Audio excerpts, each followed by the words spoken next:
Hojiin paarlaamaan irra hojjete hojii seeraatii miti, hojii heera mootummaatis eegsisuu miti.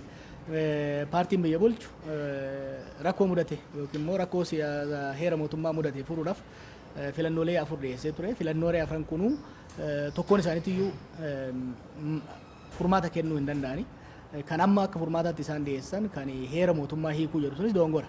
Heera mootummaa kan hiikamu qabxiin tokko yookiin immoo waliigalteen heera mootummaa keessa jiru tokko, dambiin heera mootummaa keessa jiru tokko, keewwanni heera mootummaa keessa jiru tokko irratti wal falmii yoo ta'e lammiilee jidduu ta'uu danda'a, qaamolee mootummaa jidduu ta'uu danda'a, paartiilee jidduu ta'uu danda'a.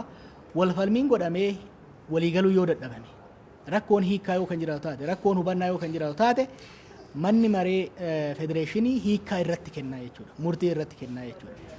Heera mootummaa Itoophiyaa keessatti dhimma filannoo ilaalchisee dhimma filannoo dheeressuu ilaalchisee wanti kaa'ame hin jiru.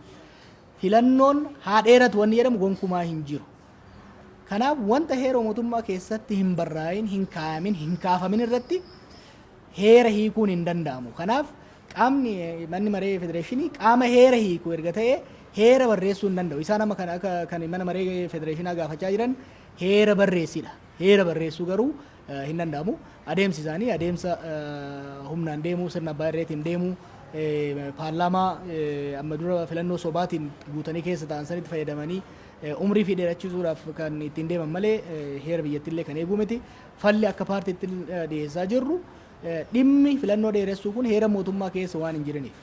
Bara 1995 yeroo heerri mootummaa kun raggaasifamu dhaabbileen irratti wal mormanii wal falmanii waliigaltee irra kaa'an san keessa qabxiin kun waan hin jirreef dhaabbileen siyaasaa fi hayyoonni warri irra jiru dhimma filannoo dheeressuu kana irratti waliigaltee irra gahuu qabu. Erga isaan waliigaltee irra gahan booda waliigalteen isaanii sun gara seeraatti dhufee bifa saniin filannoon dheeratee hanga filannoon godhamutti illee mootummaan buluu danda'a kan jedhudha kan jennuun nuti qabnu. Tarkaanfiin amma isaan fudhatan kun kan seera heera eegee miti.